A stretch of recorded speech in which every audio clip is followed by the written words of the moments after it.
What's going on, everybody? It's your boy Azkhalon, and welcome back to another College Football 26 video. I was planning to take a closer look at the presentation and dynasty deep dives that EA dropped recently, but then they hit us today, as of the recording of this video, with a Road to Glory / Superstar mode trailer, and I was like, I have to watch this, and I got a lot to say about this. Admittedly, this was the first trailer that dropped that I wasn't super excited about, which is weird because, as most of you probably know by now, I love Road to Glory. It's my favorite game mode. I love getting the opportunity to create myself, playing various positions, and then exporting my player over to Madden for an NFL career. I mean, I played through Road to Glory multiple times in College Football 25. I even have a 12-year career in Madden with a Road to Glory cornerback that I exported over. So I love Road to Glory. But the reason why I wasn't super thrilled about this trailer is that I would love a few changes to Road to Glory that I've voiced my opinion about in previous videos, like more positions, a revamping of the skill point system, or allowing us to upgrade individual attributes, etc.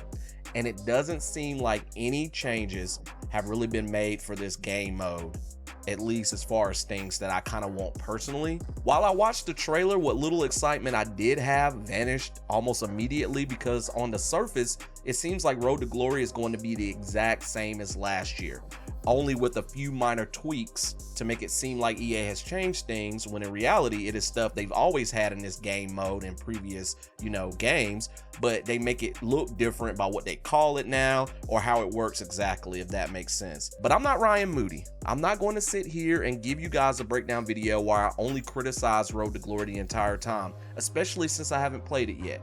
There are some positives to take away from the Road to Glory trailer, especially after I read through the deep dive article posted online. It does seem like EA has made some changes by listening to feedback, and so I'm actually happy about that. If they're actually listening to feedback, then that's a good thing in my opinion. But I still don't feel like the mode has been changed enough.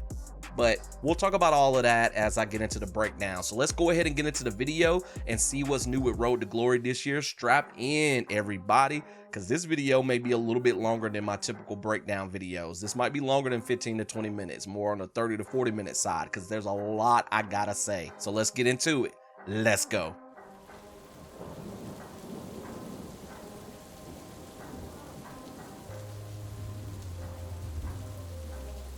The trailer itself is split into two sections, which is really cool. The first half covers Road to Glory, and the second half covers Superstar mode. And I admit that was a cool little touch in the video, because it kind of mimics your transition in both games, going from college to the NFL. The first thing you're pretty much shown in the trailer is choosing your journey. Just like last year, you can choose a 2-star recruit all the way up to a 5-star recruit. In this year's game, though, the starting abilities for 4 and 5 stars are different. Instead of simply just picking a mental ability like in last year's game, this year, 5-star prospects will start with 1 gold and 1 silver ability, and 4-star prospects will begin with 1 silver ability. Contributor, which is 3-star, and Underdog, which is 2-star players, won't start with any abilities. They'll have to earn them by proving they belong, and that was the same thing that happened in last year's game. I like this better than last year, but I don't like that the ability is predetermined based on your archetype. So a pocket passer quarterback begins with Step Up and Dot, which are 2 physical abilities, while a pure runner archetype starts with Magician and Workhorse. I wish you got to select the ability. Like, they could still make it from the archetype pool, but I wish you got to choose which ability you wanted to be your gold one or which one you wanted to be your silver. Then the 5 positions you can choose to play are, of course, the same as before, the same 5 positions, and that irks me.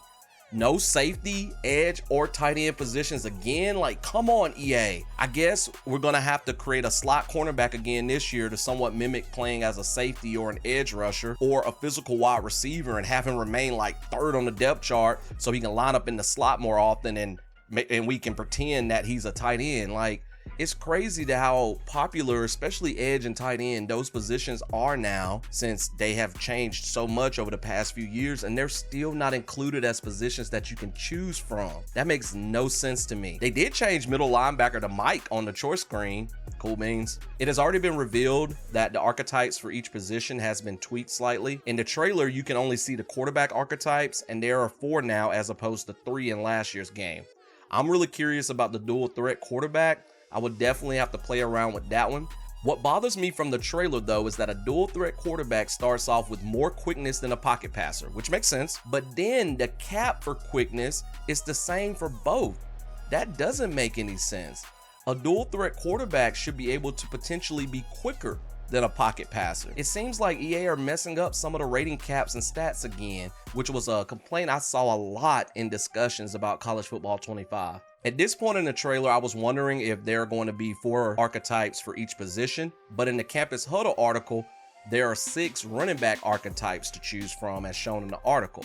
The article also mentions that certain schools may be more or less interested in your archetype depending on how well you fit their scheme. A service academy like Army or Navy, for example, may be hesitant to pursue a pocket passer quarterback because it doesn't align with their offensive system since they run a lot of options and stuff like that. That doesn't mean though you can't earn their interest, it just means you'll have to work harder to change their minds. After choosing your archetype, you will create your athlete. This part of the Campus Huddle article took me back to NCAA Football 14, which is a good thing. You get to choose your city and state that you come from, which influences recruiting because local and in-state schools will show a stronger interest in you because they're looking to lock down top regional talent. Makes total sense. That doesn't mean you can't go out of state though to a college, but it will take more to earn those offers, especially early on. You get to manually name your high school, but you have to select from 6 preset mascots, which is lame. However, you can use Teambuilder to create your high school if you want to create your alma mater, for example, or another real life high school. And it seems like we will have more creative freedom with Teambuilder rosters perhaps, and custom stadiums, which I'm excited about. Another detail about creating your player that stood out to me is that customization options now include styles. This has already been teased in posts online like Ashton Genty's, stance. In the game, you'll be able to customize things like your quarterback throwing style, how you run up and down the field, and how you stand at your position when you're lined up at the line of scrimmage. The trailer and article especially go into a little bit more details about high school. Your first road to glory decision is an interview with a local reporter after you create your player. Your answers to the questions will affect schools that become interested in you early on. I'm happy that your decisions matter in this year's game because I didn't feel like they did in most cases in last year's game. People are excited that players can begin in high school again, but some people are upset that you can't play your entire senior season of high school. I have to admit, I'm gonna miss that. I did like playing through my entire senior season in NCAA Football 14, but I also see the flip side of that. A lot of people said it took too long. It added too many more games that you had to play through when a lot of people just want to get straight to college. So EA seems like they kind of found a balance with that, and I'm okay with it. Basically, you play out moments over the course of 5 games that you get to choose from based on your position archetype. It seems like from the trailer that you are given 5 moments that you choose 4 of to play out. I don't know if this number is consistent or if it changes with each game. These moments have 2 goals that you must achieve during that moment you get to play out in the game. One goal is a basic one, and the other goal is meant to be a little bit more challenging. If you are successful in your goals, you will earn a certain amount of points towards your tape score, which is a meter affecting your star rating. The more points you acquire, the more interest from schools you will generate. Your tape score also affects scholarships. You must have a certain score defined by each team called an assessed tape score in order to receive a scholarship offer. And that's kind of how it was in NCAA Football 14. After each game, you would pick between 3 different schools, and then you will see how many points you had to earn in order to get a scholarship offer from them. And that's the thing that EA does. They introduce these features into later games and they call it certain things, but we all know it's really an old feature that you had in a previous game. They might have tweaked it just like they did here. They might have tweaked it just a little bit, but it's essentially the same thing. Depending on your difficulty settings, you may have the option to restart moments, so you can replay moments that you mess up on if you want to. The number of retries available scales with your difficulty setting, rewarding players who take on greater challenges with fewer second chances. Heisman difficulty is the only difficulty without the option to redo a moment. There's also something in the game called highlight moments. So in addition to coaches pitching you on their program, which will happen, between games, or it may happen, some schools will challenge you directly, asking you to put a specific skill on tape that aligns with what they're looking for. So basically with these moments, you're creating like a little huddle tape, just showing your highlights. So it kind of makes sense that EA chose to do moments for this game. These are called highlight moments though, that the coaches give you, the college coaches, and they're among the most intense opportunities in your recruiting journey, according to the Campus Huddle article. Highlight moments are high risk, high reward. They give you the chance to make a major leap with a particular school, but the challenge comes with a steep price. The tape score boost you earn only applies to that one school, and the goals are significantly harder than what you'll face in standard gameplay. So there's a chance to get these extra moments here, and I don't know how often that will occur. It seems kind of random. I don't know if you have these moments in addition to the normal moments that you get to choose from before the game. So I'm interested to see how all that's gonna play out. Back to tape score. Tape score is one of the highlights I pulled from the trailer that I'm actually intrigued by. I do like that no matter what star rating you choose initially, you can move up or down based on your performance. So if you start off as a 3-star recruit, it is possible to end your high school career as a 4-star, maybe even a 5-star recruit by the time you graduate. On the flip side of that, you could also end up as a 2-star recruit, so you can go down. You can also see your national, state, and position rank as well with your tape score. Your final star rating has major consequences. It directly affects the strength of scholarship offers you receive, and it determines your starting attributes and abilities once you reach college. Players who finish as a 4 or 5-star recruit will also unlock the ability to select an additional mental ability before leaving high school, a final edge earned through performance and consistency. In fact, the recruiting process seems really cool in this game and more realistic than last year's game. Coaches may reach out to you between games, as I mentioned already, pitching their programs to you. You get to interact with classmates off the field, and your responses to those interactions matter. You get offers from schools based on your performance as well, but just like in real life, you are competing against other high school, high caliber prospects. If you wait too long to commit to a school, you may lose out on a scholarship from your top schools list, which seems like you can have 10 schools listed that you can reorder at any time. So it seems like you may get more and more offers as you play out more moments, but the earlier you commit to a school, the better chance you have at securing your spot on the roster. I really like this, and I'm really itching to see how this plays out in some of my Road to Glory stories that I'm already creating, that I'm already preparing to do a video series on. This is almost as in-depth with recruiting as Dynasty is, but except it's kind of a reversal of that because you're the athlete being pursued. Also like that it mentions that you can see other prospects that a school is pursuing, so you can see kind of your competition and what you're up against when you're making your decision. So there's a lot that seems like that's gonna go into making your decision when you're in high school, and I like that. I like the changes made to that, because last year it was just so simple. You pick your star caliber rating, you pick whatever school you want to go to based on their interest in you, and I mean you could pretty much pick any school. So now that's gonna seem to be more focused in, and I like it. When you receive a scholarship from a school, you can improve the quality of the scholarship. So scholarships can go up or down based on how you're performing, how schools view you, and what's happening in the recruiting world around you. As your star rating climbs, schools may upgrade their offer with better perks. But if your rating drops, your offer can downgrade just as quickly. A 5-star prospect might receive the best possible starting offer from a program, but that can shift if your tape weakens or another recruit rises up the board. Your offer tier can also change if a school signs another player at your position. Not only will the required assessed tape score to keep your offer increase, but the quality of the scholarship package itself may drop. Likewise, your interactions with coaches, your performance in highlight moments, and your choices in off-field scenarios will all affect how schools see you and whether they're ready to commit premium resources to you. That is really cool, but there's a caveat to that. Once you commit to a school, the scholarship is locked in and it doesn't change. So basically, you must accept what is offered at the time you commit.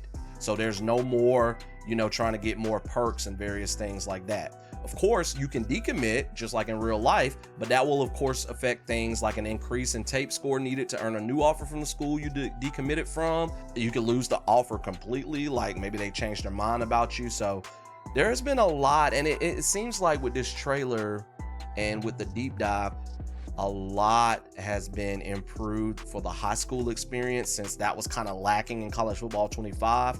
But once you get to college, it doesn't seem like a whole lot has changed. And so I just want to go ahead and throw that out there at this point in this breakdown. There's some more high school stuff that's really cool that was mentioned in the Campus Huddle article. There's a senior night. So at the end of your high school season, you'll get one last chance to leave it all on the field. Senior night.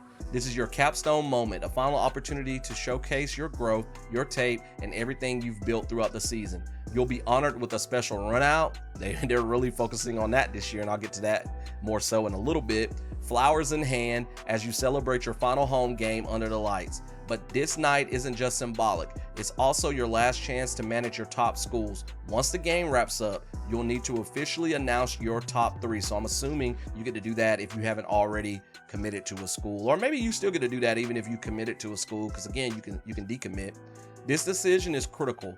These are the 3 programs you'll take with you into signing day, and the hats you'll see on the table when it's time to make your college choice. I like the hats. I do have to say that's a neat touch. Choose carefully because signing day is just around the corner. And then for signing day, it says you made your tape, you've earned your offers, now it's time to make your choice. Signing day is the final step in your high school journey and your first step into college football. The scene is set in your high school gymnasium with hats laid out for each school in your top 3. This is your moment, and how you handle it is up to you. Want to fake out the crowd? Go ahead and pick up a hat just to put it back down. That's hilarious. Want to throw one across the gym for dramatic effect? You can do that too. So that's crazy. I'm gonna have to definitely try those things out because I find it to be very funny.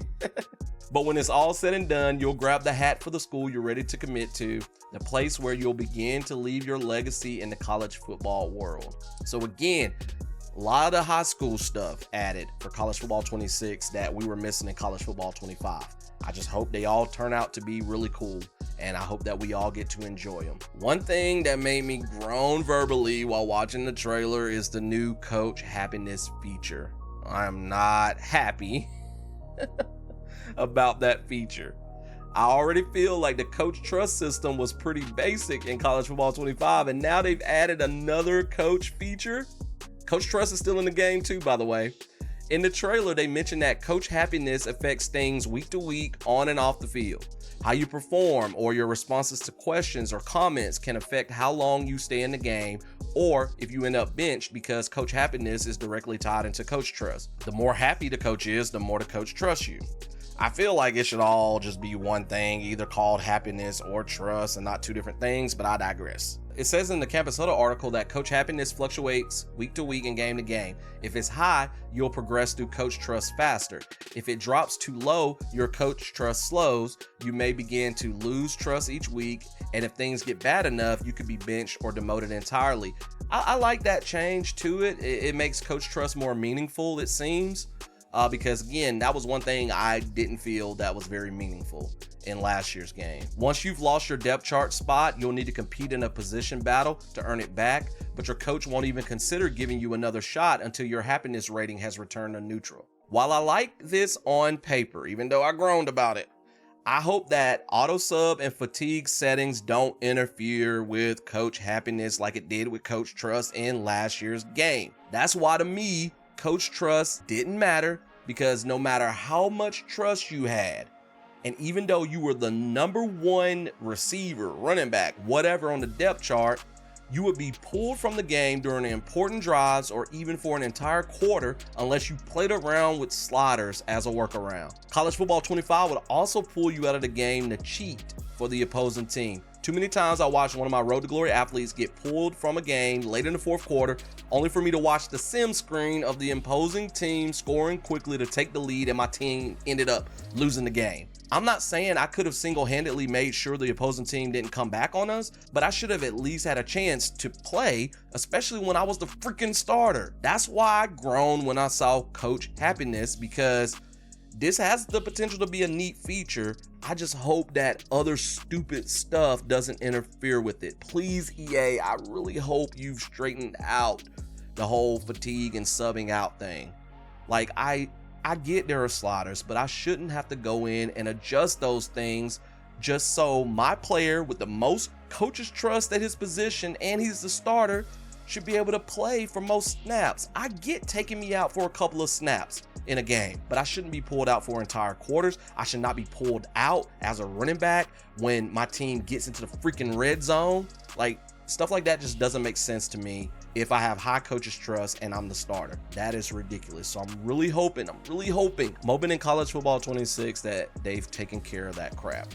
One little detail I noticed during the coach happiness section of the trailer is that there seemed to be more rewards for improving your coach trust than there were in last year's game. Basically, they're bringing back old stuff. It seems like EA has at least listened to some feedback and are trying to make coach trust more meaningful. I've mentioned that already.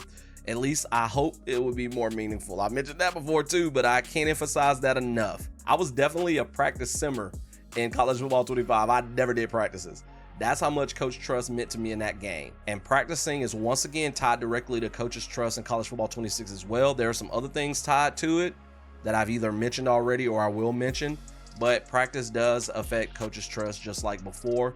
So again, I'm just hoping that it's all worth it. So I mentioned NCAA Football 14 earlier, and it seems like EA has finally given us some features from that game when it comes to coach trust. So as you earn more coach trust, you'll unlock new abilities on the field, including greater access to the playbook and more control at the line of scrimmage. So these are some of the things that you get to earn by improving your coach trust. Play swaps, so you get a new set of plays to choose from. Please don't be the same plays whenever I pick that though.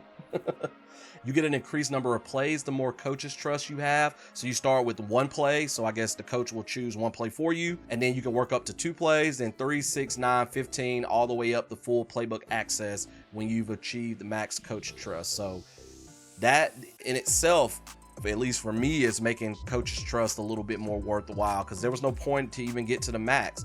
Basically, in last year's game, you just wanted enough to be able to start, to earn a starting spot, and that was it.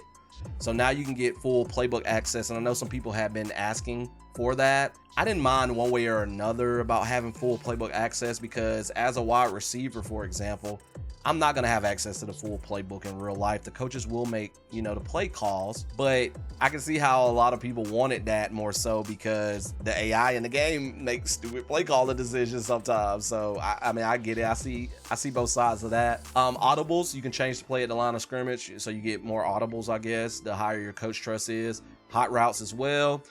Quarterback protections if you're on offense, so you can modify your offensive line, and then defensive adjustments if you're on defense, so you can make line and linebacker adjustments. You'll build coach trust through your in-game performance and practice, both played and simulated. And this year, if you sim practice, you'll now receive a notification showing exactly how much coach trust you earned that week, making your progression clearer and more trackable than ever. As your coach trust grows, you'll compete in position battles for depth chart spots. In College Football 26, the score you need to beat now scales based on the position you were battling for. That was in previous games. Winning the starting job is more difficult than it is to move from third string to backup. So that makes sense, and it's finally in the game with the college football series. This added intensity reflects the real challenge of taking someone's spot at the top and makes climbing the depth chart feel more competitive and earned. Good steps in the right direction. Just please execute it properly. Please. One thing they didn't address in the article or in the trailer is if your overall rating will affect your position on the depth chart each year, regardless of how much coach trust you've accumulated. Like, if I earn the starting spot, am I going to be reset to third string next season because two other players have a higher overall than me? If that's the case, then EA needs to really figure out a way, if possible, to make coach trust more dynamic for my teammates. Maybe if they exceed me in coach trust down the road, then they can challenge me for my starting spot. But once I earn my starting spot, I should not lose it automatically because my overall rating is lower. So I'm hoping with all these changes, that's not the case. It seems like skill points and energy are completely the same in this year's game. You do, however, get 5 energy points on a short week, 6 on a regular week, and 7 on a bye week, so you get like 1 more extra energy depending on the week. According to the Campus Huddle article, apparently they rebalanced how each of the meters work that you can spend your energy on. So you got academics, leadership, health, training, and brand once again. Those 5 things are the same, but apparently they made some changes to it. They now rise and fall more dynamically based on your weekly decisions and energy use, making each choice more meaningful. Prioritizing one area might mean sacrificing progress in another. We know that already. And apparently that is meant to create this push-pull tension that mirrors real-life athletes. I still don't like the energy system. Also hope that the NIL deals are better this year, because improving my brand last year was practically pointless to me. The article mentions that you can earn skill points through some of the NIL deals, so I do like that at least. I also hope that it doesn't cost 11 freaking skill points to upgrade my speed, and that it won't take me pretty much an entire season to gain enough skill points. And please, for the love of all things that are good in this world, EA, don't make leveling up random, so that when I finally spend my 11 skill points, I don't even receive a 1 point increase in speed, but I receive an increase to everything else in the quickness section. I hate that. That was so infuriating, but I found a workaround. You just save right before you try to level up, and then if you don't get your desired results, you can go back in and try again. But sometimes I had to try like 10 times before my speed even went up 1 point. Like, I feel like if I'm earning points to upgrade, since you're gonna make us upgrade categories instead of individual attributes, each attribute in that category should go up some. But there are some times where that does not happen, and I hate that random crap. Scenarios and dilemmas are back to create these off the field moments. I have a love-hate relationship with these. Just like in College Football 25, I'm sure that what they have in College Football 26 will be interesting. And these scenarios do add to the college athlete experience. It gets you, you get to experience these real life maybe situations. But I hate, back to the energy thing, I hate how some of them you have to spend energy on, as evident by this picture in the article. Look at this. Energy is already limited to begin with. You can have anywhere from 5 to 7 energies each week. And each of the different 5 things you got to spend on costs at least 1 energy, sometimes 2 energy. Depending on how much energy you've already dedicated to that, I think it can even go up to 3 energy. So with energy already being limited, you mean to tell me that the game is going to give me these scenarios sometimes where I'm kind of forced to spend 3 energy to do a presentation myself because my partner is too lazy to help? Like, I wish you didn't have to spend energy on these scenarios when your energy is already so limited. Like, I wish you just make your decisions and then that affects other things. Like, why do I have to spend energy on doing a project? What if it's a short week and I only have 5 energy to begin with? I'm already down to 2 if I choose the first option, and that's not enough when I gotta spend energy to keep my grades up, or I gotta spend energy to train so I can earn stupid skill points. Also, and this is just a minor pet peeve, I also don't like that everything is text-based in these scenarios. I wish there were some cutscenes from time to time to watch how some things play out, and then you make your choices during the cutscene. Like, you see in like RPG games, action RPG games, The trailer touches on the trophy room, which has already been revealed, so I'm not going to spend too much time here. I like the inclusion of this in this year's game. I remember in last year's game, if you went to your player stats, there was a drop-down section for awards for your players, but whenever you click on it, there was nothing listed. Even if you had won an award like best receiver or something like that. Like, that just seemed like EA dropped the ball on that. So I think this trophy room will be a great addition to this year's game, because now that tab is functional. I've seen it in the article. The trailer then shifts at that point to Madden as the player in the trailer leaves college to go to the NFL. The trailer voiceover then changes from Kirk Herbstreit, who was doing the college football part, to whoever, and I don't know who it is, that does the Madden trailer voiceover, which was a cool touch. And since this video is focusing on college football, I'm not going to talk about the Madden stuff in this trailer, but that was a really cool transition that I wanted to mention.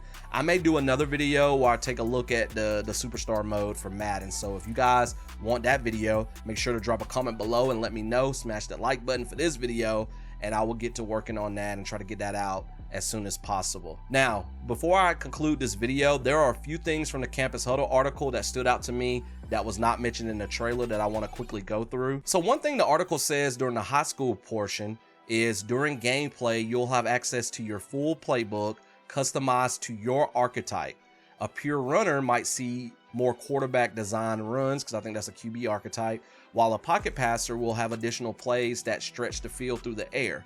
At the line of scrimmage, you'll have full control with access to pre-snap adjustments like audibles, hot routes, and pass protection shifts. Now, I know some of those things are unlocked based on your coach's trust when you get to college, but I'm really hoping that the playbook being customized to your archetype carries over into college. In College Football 25, a big complaint I've seen is that the play calling goes against your position no matter what team you play for. For example, I've seen players complaining that when they play as a running back, their team typically called a lot of passing plays even when playing for a run-heavy team. or as a quarterback or a wide receiver, their team would mostly call running plays. That definitely took some of the fun out of the mode and made players' road to glory feel harder, right? So here's to hoping that doesn't happen in this year's game. I'm hoping that the playbooks are more geared towards your archetype. As a running back, I don't necessarily expect to get 40 carries in a game, but there's a problem when I'm only getting 8 to 10 without me having to audible or, change the plays and stuff like that. Another thing the article mentions that stood out to me is during gameplay, we've introduced new road to glory camera options based directly on player feedback to help you see the field better from better angles and feel more connected to the action. Yes. I am looking forward to trying those new camera options out. And please, I know they have different dev teams that work on college football and that work on Madden, but they're still in cahoots with each other because, some things carry over from college football into Madden, like Road to Glory to go into Superstar mode. So please make the cameras the same as Madden. So Superstar mode should have the same cameras as Road to Glory. Playing cornerback in college football 25. Like, I love playing corner. It's probably one of my favorite positions to play in Road to Glory. College Football 25 had a different behind the defense camera. That's what I like. I like being behind the defense.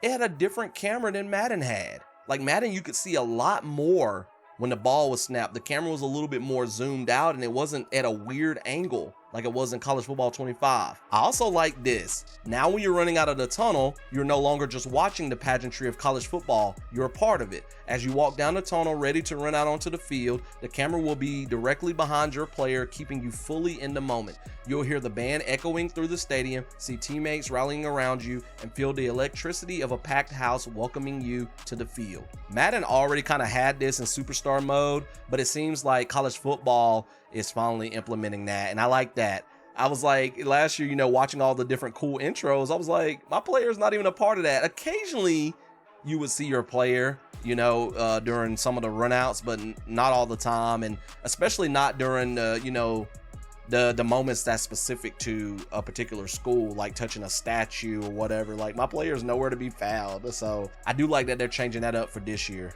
In this year's game, another thing mentioned in the article is per play grading. So instead of gaining or losing coach's trust based on your performance on the field, you will get a grade kind of like they already had in the Madden Superstar mode, a grade from A to F. So every snap matters. In College Football 26, your in-game performance is now tracked through a per play grading system, a direct reflection of how your coach evaluates you moment by moment. Your starting grade is determined by your current coach happiness level. Players with a low coach happiness level will start with a lower grade and have a much shorter leash as a result.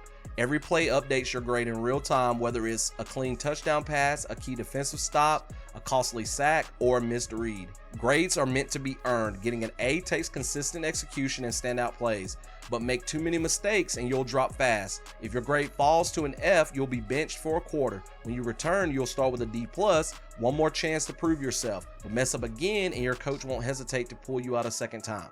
I like it, but I hope this only affects me individually. I hated in College Football 25, and again, they had coach's trust last year, how your coach's trust was impacted way too much by your teammates, especially on defense. Explain to me, if I'm playing cornerback, how I would lose coach's trust when a running back managed to get a first down because my teammates couldn't tackle him quick enough on the opposite side of the field. Like, who am I, Superman? Like, that game expected me to fly around the field and make every play on defense. So I'm hoping that that's different in this year's game. I do like that it's a grade this year instead of coach's trust. So your final grade can determine your followers. You can gain or lose fans based on your performance. I like that because, again, just picking brand with energy, I felt was a waste of my time to increase my followers. And so now your performance can increase that or decrease that. Player XP, you progress your player more quickly with a strong grade. I like that, so we can earn more skill points in turn. Coach's trust, you can gain or lose coach trust based on performance. That makes sense, obviously, with your grade rating. So it's still tied directly to coach's trust.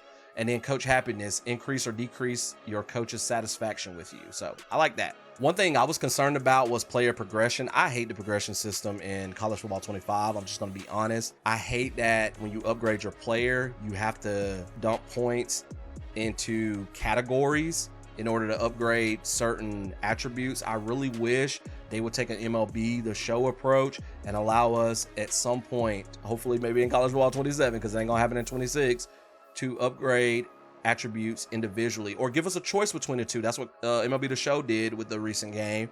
You could choose to upgrade an entire group of attributes, or you can go in and individually pick and upgrade attributes. So I wish there was something like that in college football, but there's not. But it does seem like, according to their article, that they've reworked the progression system to offer a more natural and rewarding sense of growth throughout your career. They've increased the number of skill group levels from 10 to 20. So there was only 10 you can kind of go through for each category. Now you can go through 20. So that allows for more gradual development and greater control over how you shape your player. But again, hopefully the skill points are worth it. If you're going to make it so we got to increase it to 20 in order to get a 99 maybe in that particular category group, then we need to be able to earn skill points faster. They've also rebalanced the upgrade costs at each level, ensuring that each investment feels meaningful and matches the pace of your career. I just hope they lowered quickness. Hopefully it only costs like 5 or 6 or 7 points, at least initially, instead of 11 or 10 or 11 or 12 or whatever. Or just change what you start with speed. Like if I'm a 5-star corner, I shouldn't be an 86 overall in speed. Like what? Your player will progress through 3 primary activities: gameplay, training, and NIL deals. So this year your NIL deals can affect you getting skill points. So I like that. That's really cool. I hope this works out for the better, but one thing that I'm upset about, it says here, unlike Dynasty players, you will not receive off-season progression, so there's increased importance on how you spend your time during the season. There should be some kind of option to improve at least one of your skills during the off-season. Athletes work on stuff during the off-season in real life, so why can't I in this game? That is what kills me sometimes with EA. Like, they claim realism and we did this to make the game more realistic, but then they say your player can't progress at all during the off season. And I'm sure your computer teammates probably can. So like, what the crap? Like, but again, they've made changes to the progression system. Hopefully they're for the better. All right, and that brings me to the end of this video. Some of these additions to the game seem like they will be great. But of course, we can't fully judge until we get our hands on it and play around with it ourselves. I've seen the Bordeaux's and the Ryan Moody's all over the internet lately. The Bordeaux's are excited about the new game and feel that EA is listening to fans and have made some good changes to the game, while the Ryan Moody's feel like enough has not been done to distinguish this year's game from last year's game, and we're still missing features that were in old games that people want. No matter which side of the spectrum you fall on, try to reserve judgment until you get to play the game.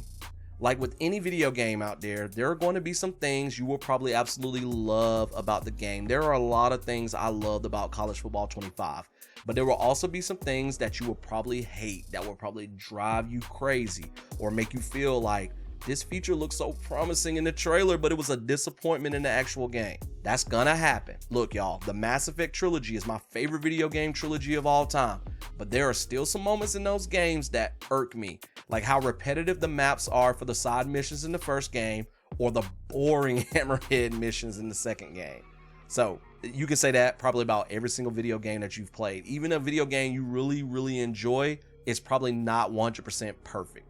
Every game that I really, really, truly love that's not a sports game, there's at least one level, one part of the game that I dread playing every time I fire that game up. So no video game out there, at least in my opinion, is perfect. But of course, reserving judgment comes with a literal price though. Most of us will have to spend at least $70 US to decide if the game is trash or not. That's the one thing that sucks about being a video game consumer.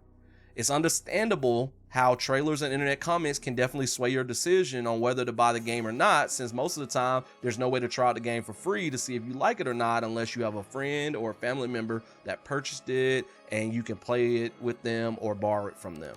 But all in all, I am critical of EA, and we all should be critical of EA.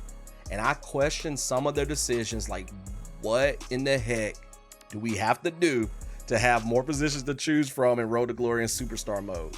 But I am also, y'all, excited for this game. I like to focus more so on the positives, and I hope that EA will fulfill all of the promises made in these trailers. Like I've said that multiple times in this video. I know some of you may view things differently, and that's okay. Never allow anyone to try and force you to like something when you don't like it, or vice versa. Always make your own decisions about how you feel about a game.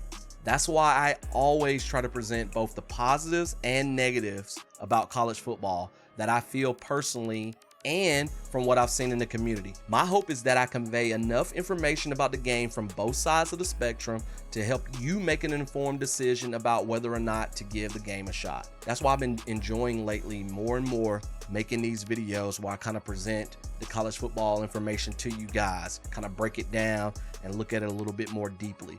I've really been enjoying these, and I hope you guys enjoy them too. If you do, hit that like button. More College Football 26 videos coming from your boy Azkhalon in the near future. You know, I got you. I'm going to keep making these College Football 26 videos again because I'm so excited about this game. Drop me a comment below. Let me know your thoughts about the game. How did you feel about the Road to Glory Superstar Mode trailer and then the deep dive article if you've read it? What are your thoughts about it? Somebody asked that question in the Facebook group I'm a part of, and I've been going back and kind of looking through that thread and seeing the different things that people are saying about how they felt about the trailer, and the reactions seem kind of mixed. You know, those of us that are diehard Road to Glory fans, we were expecting some things that didn't happen, that they didn't talk about, but there was also some things, you know, mentioned that seemed promising. So drop me a comment below. Let me know your thoughts. If you're new around here, check out all of my content. In addition to College Football 26 videos, I do indie game horror playthroughs. I make other gaming videos like ranking videos from time to time. So there's a bunch of different gaming content on my channel. So if you like it, definitely hit that subscribe button and I would greatly, greatly appreciate it. I will see you guys in another video, whatever video that may be. Thank you so much for spending time with me today. You could have been anywhere in the world watching the Road to Glory Superstar Mode trailer multiple times, but you chose to spend some time with your boy Azkhalon and hear me talk about it. I greatly appreciate that. Just like I appreciate you hitting that subscribe button. Y'all take care. Peace.